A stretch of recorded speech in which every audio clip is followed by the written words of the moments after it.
যুক্তরাষ্ট্রের নির্বাচনী প্রচারণায় ডোনাল্ড ট্রাম্পের ওপর হামলার খবর নতুন কিছু নয়। নিজের গলফ মাঠ এমনকি জনসমাবেশেও বেশ কয়েকবার হামলাকারীর গুলি থেকে প্রাণে রক্ষা পান এ নেতা।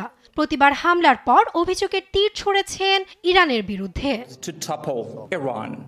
তবে এবার সেসব অভিযোগ অস্বীকার করেছেন ইরানের প্রেসিডেন্ট মাসুদ পেজেকশিয়ান। মার্কিন নির্বাচনের পর প্রথমবার বিদেশি গণমাধ্যমে দেয়া এক বিশেষ সাক্ষাৎকারে ট্রাম্পকে হত্যা চেষ্টার সব অভিযোগ অস্বীকার করেন তিনি। ইরানের এ নেতা জানান, ইরান কখনোই ট্রাম্পকে হত্যার ষড়যন্ত্রের ছক কষেনি।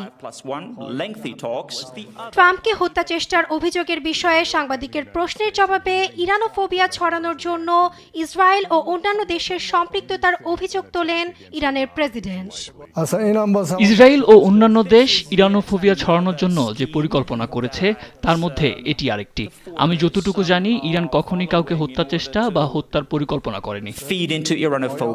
নভেম্বরে ভাড়াকারী দিয়ে ট্রাম্পকে হত্যা চেষ্টার জন্য এক ইরানীয়কে অভিযুক্ত করে যুক্তরাষ্ট্রের বিচার বিভাগ। অন্যদিকে ইরানীয় আমেরিকান সাংবাদিককে হত্যার পরিকল্পনা করায় আরও 2 জনের বিরুদ্ধে অভিযোগ গঠন করা হয়, যারা নারী অধিকার নিয়ে কথা বলায় ইরানের চক্ষুশূল হয়েছিলেন বলে দাবি ওয়াশিংটনের। তবে যুক্তরাষ্ট্রের দাবি 2020 সালে ইরানের শীর্ষস্থানীয় জেনারেল কাসেম সোলাইমানিকে হত্যার প্রতিশোধ হিসেবে এ চক্রান্ত করা হয়। প্রথম মেয়াদে ক্ষমতায় থাকাকালে ট্রাম্পের আদেশে বাগদাদে মার্কিন ড্রোন হামলায় এ হত্যাকাণ্ড সংঘটিত হয়। সাক্ষাৎকারে 2015 সালের পরমাণু চুক্তি নিয়েও কথা বলেন ইরানের প্রেসিডেন্ট।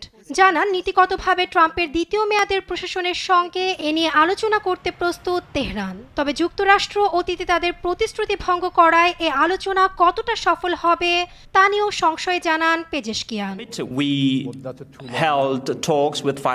চুক্তি অনুসারে যেসব প্রতিশ্রুতি পালন করা দরকার তার সবকিছুই আমরা অক্ষরে অক্ষরে পালন করছি, কিন্তু দুর্ভাগ্যবশত অন্য পক্ষ প্রতিশ্রুতি রক্ষা করেনি। But unfortunately it was the other party that did not live up to its promises and obligations.